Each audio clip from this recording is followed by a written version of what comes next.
ప్రతి ఉదయం యేసుతో ఆశీర్వాదముల సమయం. ప్రతి ఉదయం యేసుతో ఆశీర్వాదముల సమయం. రోజుకు సరిపడ జీవాహారం, రోజుకు సరిపడ జీవాహారం, ప్రతి స్థితిలోను సగు విజయం, ప్రతి స్థితిలోను సగు విజయం. ప్రతి ఉదయం యేసుతో ఆశీర్వాదముల సమయం. షలోమ్. ప్రభునందు అత్యంత ప్రేమైన వారలారా, ఈ ఉదయకాలంలో మీ అందరికీ కూడా మన ప్రభు అయిన యేసు నామములో శుభములు తెలియజేసుకుంటూ మరొక చక్కని వాక్యంలోనికి మిమ్మల్ని ఆహ్వానిస్తున్నాను. దేవునికి ఉన్నటువంటి అనేకమైనటువంటి అద్భుతమైన పేర్లలో మరొక మంచి పేరు మనం ఈ దినాన ధ్యానించబోతుంటున్నాం. న్యాయాధిపతుల గ్రంథంలో 11వ అధ్యాయంలో 27వ వచనంలో ఈ విధంగా రాయబడి ఉన్నది. ఇట్లుండగా నేను నీ ఎడల తప్పు చేయలేదు గాని నీవు నా మీదికి యుద్ధమునకు వచ్చుట వలన నా ఎడల దోషము చేసి ఉన్నావు. న్యాయాధిపతి అయిన యెహోవా నేడు ఇశ్రాయేలీయులకును అమ్మోనీయులకును న్యాయము తీర్చునుగాక అని పలికినట్టుగా మనం చూస్తుంటున్నాం. Beloved in the Lord, I welcome you to this morning's meditation in the name of our Lord Jesus Christ, and the scripture portion is from the book of Judges chapter 11 verse 27, where it says, I therefore have not sinned against you, and you do me wrong by making war on me. The Lord the judge decide this day between the people of Israel and the people of Ammon. ఈ మాటలు ఎవరు పలికారని చూసినట్లయితే ఇశ్రాయేలు ప్రజల మీద దేవుడు ఏర్పరిచినటువంటి న్యాయాధిపతుల్లో ఒక న్యాయాధిపతి అయినటువంటి యెఫ్తా అనేటువంటి వాడు పలికాడు. యెఫ్తా ఎందుకు ఈ మాటలు పలికాడంటే, అమ్మోను రాజు ఇశ్రాయేల్ మీద యుద్ధానికి వచ్చి మీరు ఒక దినాన తీసుకున్నటువంటి మా భూమిని మాకు తిరిగి ఇవ్వకపోతే యుద్ధం చేస్తామన్నప్పుడు యెఫ్తా అంటాడు, చూడండి ఆ మార్గం గుండా మేము వెళ్తున్న దినముల్లో మమ్మల్ని పోనివ్వండి, దాటనివ్వండి అని చెప్పి అడిగితే మీరు ఇవ్వలేదు కనుక మాకు గత్యంతరం లేక మేము యుద్ధం చేశాము. దేవుడైన యెహోవా ఆ యుద్ధంలో మాకు విజయాన్ని ఇచ్చాడు కనుక ఆ భూమి యుద్ధంలో మేము సంపాదించుకున్నాం కనుక తిరిగి ఇవ్వడానికి వీల్లేదన్నప్పుడు ఆ రాజు ఒప్పుకోడు. ఇచ్చారా సరే, లేకపోతే యుద్ధం అంటాడు. అప్పుడు కడకు దూతలతో ఆ రాజు దూతలతో పలికినటువంటి మాటలు యెఫ్తా ఇలాగంటాడు, కాబట్టి నీవు నా మీదకి యుద్ధము వచ్చుట వలన నా ఎడల దోషము చేసి ఉన్నావు. న్యాయాధిపతి అనే యెహోవా నేడు ఇశ్రాయేలుకును అమ్మోనీయులకును న్యాయము తీర్చునుగాక అంటాడు.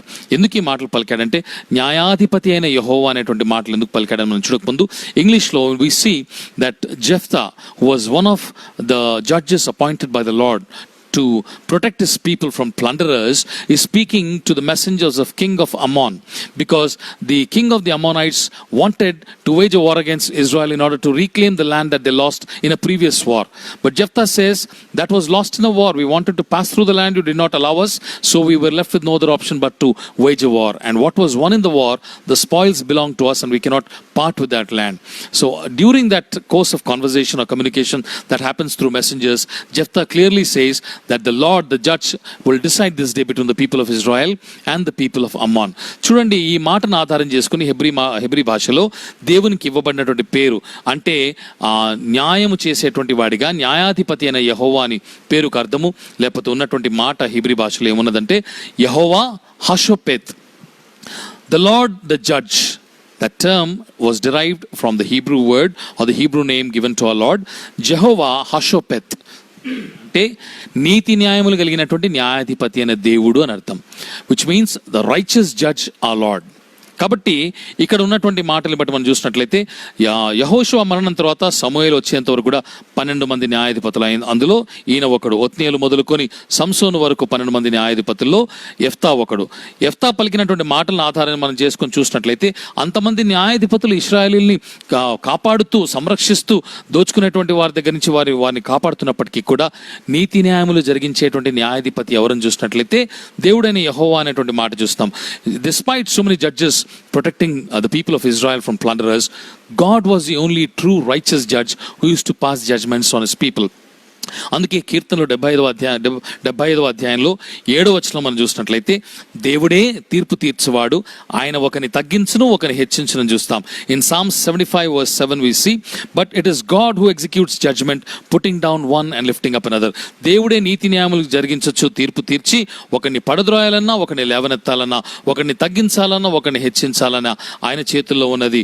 అది మానవులు చేయకూడదు, వారి పని కాదన్న విషయాన్ని మనం గుర్తుపెట్టుకోవాలి. అలాగే 2వ దినవృత్తాంతముల గ్రంథంలో 19వ అధ్యాయంలో కూడా 4 నుంచి 7 వచనాలు చూసినప్పుడు యెహోషాపాతు బుర్జులు కలిగినటువంటి యూదా పట్టణాలన్నిటికీ కూడా ఆయన రాజుగా ఉన్నాడు, యూదా రాజుగా కాబట్టి న్యాయాధిపతుల్ని నియమించి వారితో చెప్పిన మాట 6వ వచనంలో, మీరు యెహోవా నియమమును బట్టియే గాని మనుష్యుల నియమమును బట్టి తీర్పు తీర్చవలసిన వారు కారు. ఆయన మీతో కూడా నుండును గనుక మీరు తీర్పు తీర్చు తీర్పును బహు జాగ్రత్తగా చేయుడి.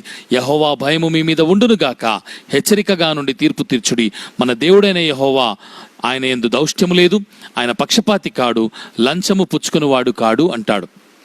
Jehoshaphat speaks some beautiful words as a king of Judah when he appoints judges over his people in fortified cities of Judah. He commands them in verses 6 and 7 of 2 Chronicles chapter 19, where he says to the judges, consider what you do, for you judge not for man but for the Lord. He is with you in giving judgment.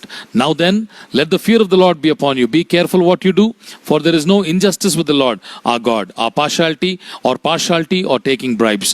చూడండి, మన దేవుడు ఆయన యందు పక్షపాతం లేదు, ఆయన అన్యాయం చేయవాడు కాదు, ఆయన లంచం పుచ్చుకున్న మాట చెప్తూ మీరు జాగ్రత్తగా ఉండి దేవుడు ఏ విధంగా న్యాయం తీరుస్తాడో దేవుని మనస్సు నెరిగి మీరు ప్రజలకు న్యాయం చేయాలంటాడు.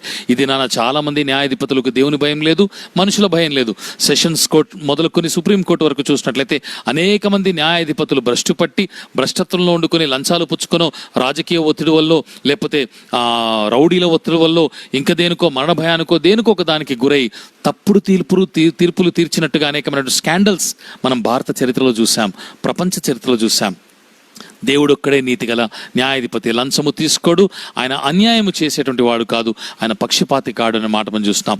We see today many judges who are influenced either by money or by politics or by power or by pressure or even sometimes by the fear of death, and they pass wrong judgments, putting innocent people into trouble. But our Lord is the only righteous judge who is impartial and who does not take bribes. దేవుడు ఒక్కడే నీతిగల న్యాయాధిపతి. అందుకే మొదటి పేతురు 1వ అధ్యాయంలో 17వ వచనంలో పేతురు ఇదే మాటలు ధృవీకరిస్తూ అంటాడు, పక్షపాతము లేకుండా క్రియలను బట్టి ప్రతివాన్ని తీర్పు తీర్చువాడు తండ్రి అని మీరు ఆయనకు ప్రార్థన చేయించినారు గనుక మీరు పరదేశులై ఉన్నంత కాలము జాగ్రత్తగా భయముతో గడుపుడి అనేటువంటి మాట మనం చూస్తున్నాం.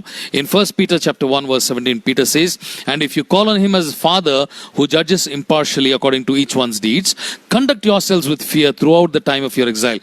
ఈ పరలోకములో మనం పరలోకానికి చేరేంత వరకు కూడా భూలోకమందు యాత్రికులము గనుక, పరదేశులం గనుక ఈ జీవించు కొంతకాలము కడు జాగ్రత్తగా బ్రతకాలట. ఎందుకంటే ఒక దినాన ఆయన మనకు తీర్పు తీర్చేటువంటి దేవుడు అంటున్నాడు. పక్షపాతము లేకుండా క్రియలను బట్టి ప్రతివానికి తీర్పు తీరుస్తాడన్న విషయాన్ని జ్ఞాపకం చేస్తుంటున్నాడు. అందుకే 2 కొరింథీ 5:10లో కూడా చూసినట్లయితే, ఎందుకనగా తాను జరిగించిన క్రియల చొప్పున అవి మంచివైనా సరే చెడ్డవైనా సరే దేహంతో జరిగించిన వాటి ఫలమును ప్రతివాడు పొందునట్లు మనమందరము క్రీస్తు న్యాయపీఠం ఎదుట ప్రత్యక్షము కావలేను అంటాడు.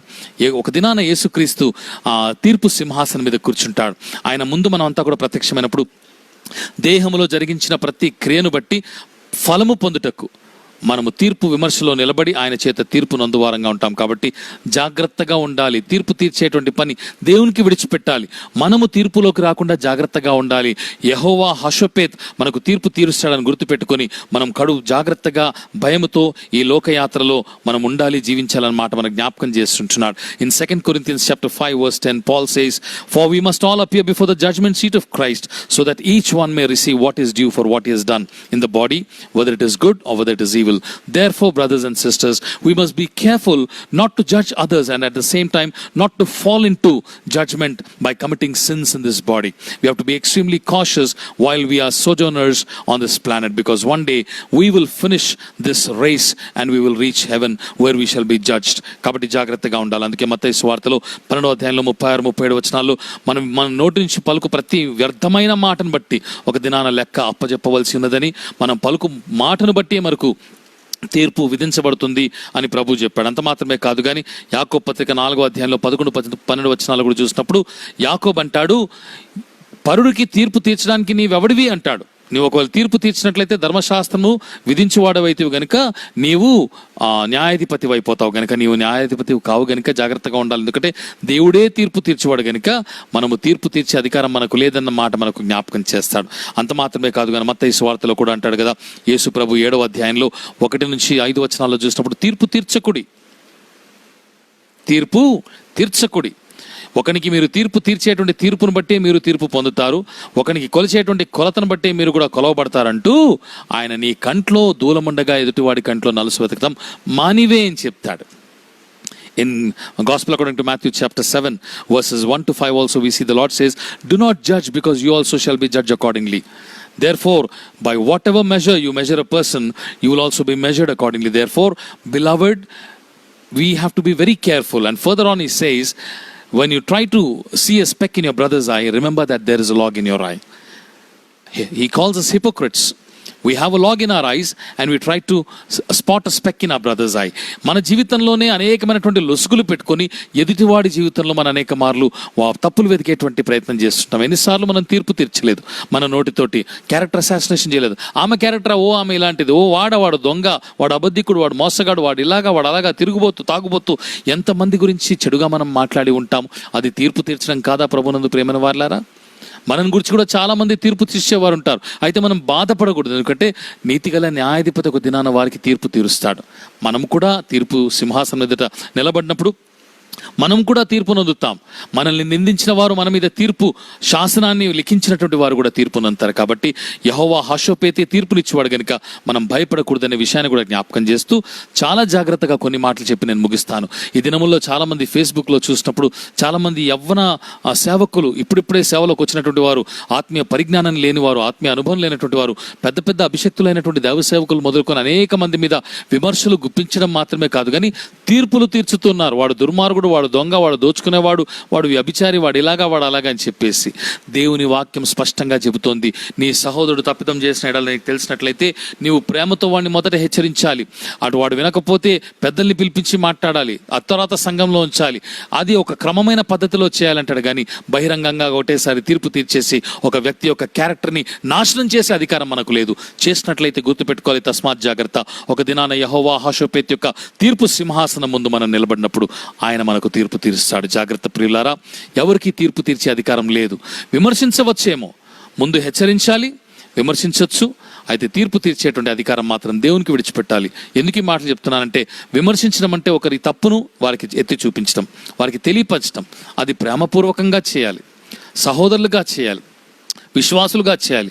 అదే తీర్పు తీర్చడం అంటే ఒకరికి విధిని విధించేయడము, వాడు దుర్మార్గుడు అని చెప్పి ఒక శాసనాన్ని లిఖించేయడం, ఒక label వేసేయడం.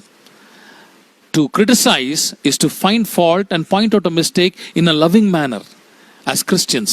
Because God says, if you find fault with somebody, try to warn him in a subtle manner, primarily between yourselves. If he doesn't listen, take the help of 2 elders. Even then he doesn't listen, then you put it in the church. Even then if he doesn't listen, leave it to God. But these days people are blaspheming God's name by criticizing, not only criticizing, but by passing judgments against ordained priests, against servants of God in Facebook, in Instagram, and Twitter, and WhatsApp, wherever you see in the social media. Beloved, we must be extremely careful. To criticize is to find fault and point out a mistake. That is still acceptable. But to judge is to pass a sentence, is to decide the fate of a person, is to label a person, and that is not acceptable, because that job belongs to Jehovah Hashopeth, the righteous judge. So let us be careful and leave it to him. కనుక జాగ్రత్తగా ఉండి యెహోవా హషోపెతునకు మనం నీతిగా న్యాయం విధించేటువంటి అధికారం ఆయనది కనుక ఆయనకి విడిచిపెడదాం. అట్టి కృప, అట్టి జ్ఞానము దేవుడు మీకును నాకును అనుగ్రహించును గాక. ఆమేన్. ప్రార్థన చేసుకుందాం రండి. ప్రేమగల తండ్రి, దయగల మా ప్రభువా, నీకు స్తోత్రాలు.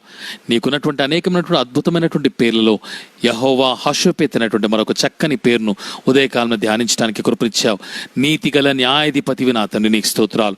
నీ యందు నీతి ఉన్నది నా ప్రభువా. నీవు న్యాయంగా తీర్పు తీర్చువాడవు. భూలోకమందున్నటువంటి న్యాయాధిపతుల వలె కాదు నా ప్రభువా. కనుక మేము జాగ్రత్తగా ఉండి ఒకళ్ళు మా మీద తీర్పు తీర్చినప్పటికీ నా తండ్రి మేము బదులు తీర్పు తీర్చక, ఏ విధంగా నీ కుమారుడైన యేసుక్రీస్తు తీర్పు తీర్చే తీర్చేటువంటి నీకు తన్ను తాను అప్పగించుకున్నాడో మేము కూడా నాయన న్యాయంగా తీర్పు తీర్చే నీ చేతికి వారిని అప్పగించే జ్ఞానము మాకు దయచేయండి, అట్టి మనస్సు మాకు దయచేయండి. అలాగే మా నోటిని కాచుకొని ఇతరుల మీద తీర్పు తీర్చే అధికారం మాకు లేదు గనుక నా ప్రభువా, మా కంట్లో ఉన్నటువంటి దూలాన్ని మొదట వెతుక్కునేటువంటి జ్ఞాన హృదయము మాకు దయచేయండి. అప్పుడే ఎదుటివాడి కంట్లో ఉన్న నలుసు మాకు తేటగా కనబడుతుందని చెప్పి మత్తయి 7లో మాకు సెలవిచ్చావు కనుక ప్రభువా, ఇట్టి జ్ఞానము చేత నీ పేరులో ఉన్నటువంటి మర్మములు గ్రహించొచ్చు, మా జీవితాలు బాగు చేసుకుంటూ నీకు ఇష్టలుగా జీవించే కృపను మాకు దయచేయమని యేసు నామంలో ప్రార్థన చేసి స్తుతించి అడిగి పొందుకొని ఉన్నాము తండ్రి, ఆమెన్. ప్రభు మిమ్మల్ని బహుగా దీవించునుగాక. Have a blessed day. Shalom. ప్రతి ఉదయం యేసుతో ఆశీర్వాదముల సమయం.